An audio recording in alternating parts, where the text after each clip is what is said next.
On reste toujours dans le secteur de l'aérospatial et de la défense ici avec la compagnie qu'on appelle RTX Corporation, anciennement Raytheon. D'accord. Donc, c'est une compagnie qui a beaucoup changé sur les dernières années. Donc, faites attention ici. Donc, quand vous allez la regarder, vous allez avoir l'impression, oh, bénéfice net a baissé ou des choses comme ça. Non. Elle a eu beaucoup de spin-off, notamment les entités comme Otis, Watchlist, OTIS, cette compagnie, Watchlist. Carrier, Watchlist également. Je n'en dirai pas plus. On va en parler tantôt un jour. OK?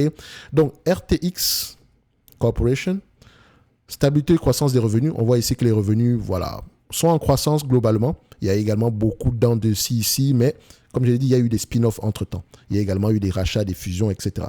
Marge brute. Les marges brutes ont diminué sur les dernières années. Et ça, il faut prêter attention. Pourquoi? Parce que si on a une croissance des revenus, d'accord, avec des marges brutes qui chutent, peut-être qu'ici, il nous reste ici un business qui a des marges très peu élevées. Mais un business qui a des marges très peu élevées, si ces marges-là sont si les bénéfices, si les revenus sont plus récurrents, l'analyse sera complètement différente. Et donc ici, il faut prêter attention. Ensuite, on va regarder les marges EBITDA, parce qu'on peut avoir des marges brutes qui baissent, alors que les marges EBITDA sont plutôt stables. Ici, on voit que le volume des baisses ici par rapport aux marges brutes, on a 10%, on a à peu près 9% de différence par rapport au plus haut. Alors qu'ici, par rapport au plus haut, nous avons à peu près 3% de différence. Donc oui, les marges brutes ont diminué, mais en termes de dépenses opérationnelles, l'entreprise également a moins dépensé. Donc ce qui a permis ici de maintenir les marges EBITDA à peu près, voilà, je ne dirais pas des niveaux stables, mais les marges EBITDA ont baissé, certes, mais moins que les marges brutes. D'accord? Ça a été moins prononcé que les marges brutes. Donc, on sait déjà qu'en lisant les rapports financiers, on aimerait trouver la raison derrière. Surtout qu'avant, entre 2017 et 2022, ça n'avait presque pas changé du tout.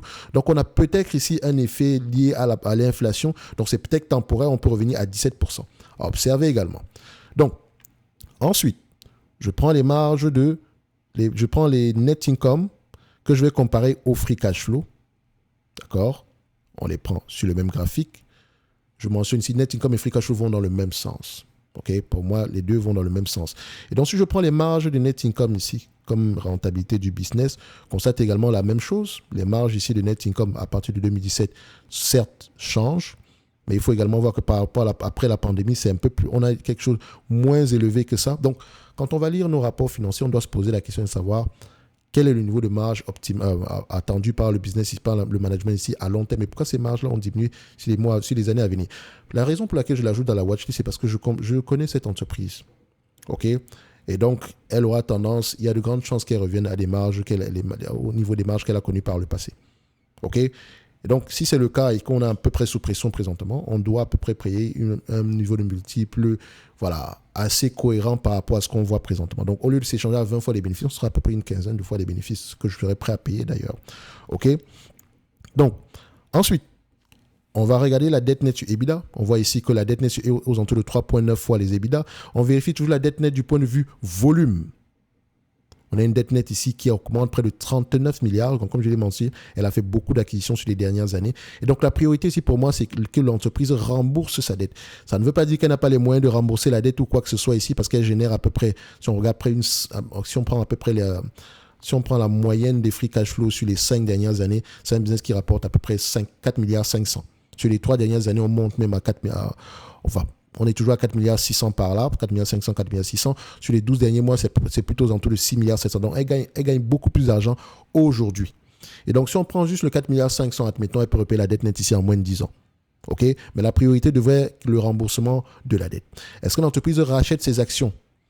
Comme vous pouvez le voir ici, oui, sur les derniers mois. Ça ne veut pas dire qu'elle a augmenté ses actions, non. Elle a fait une acquisition. Je mentionne toujours ici que l'entreprise a fait une acquisition sur les dernières années.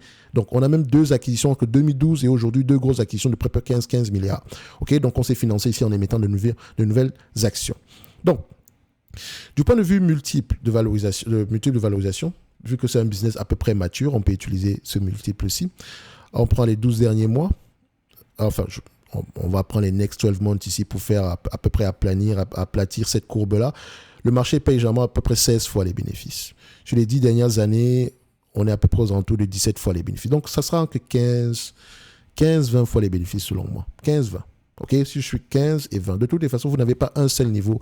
Vous n'avez pas une seule hypothèse d'investissement. 15 fois, entre 15 et 20 fois les bénéfices. OK? Et donc, si on vient ici, vu le niveau de marge, les free cash flow, etc., je me situe à 15 fois les bénéfices. Ça me donne $104. $104 l'action, moins la dette nette, ça donne combien? Une dette nette de combien en date d'aujourd'hui? $104 moins 29.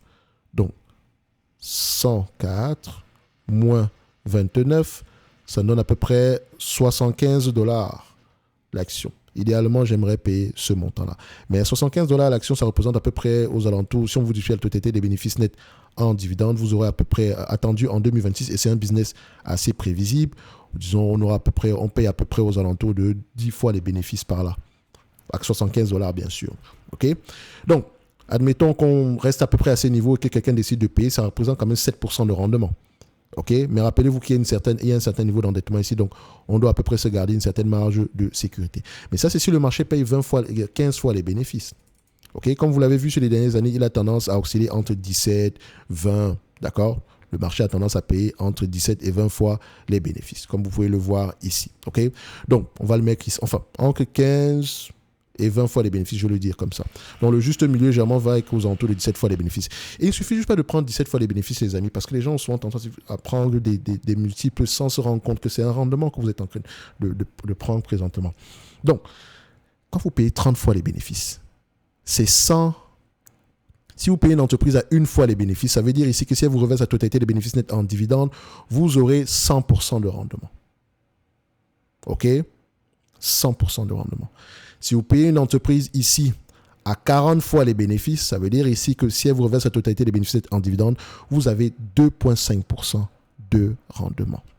2,5%. Donc, moi, je ne paye pas plus de 25 fois les bénéfices, qu'importe l'entreprise. C'est 25 ma limite, 4% de rendement. OK?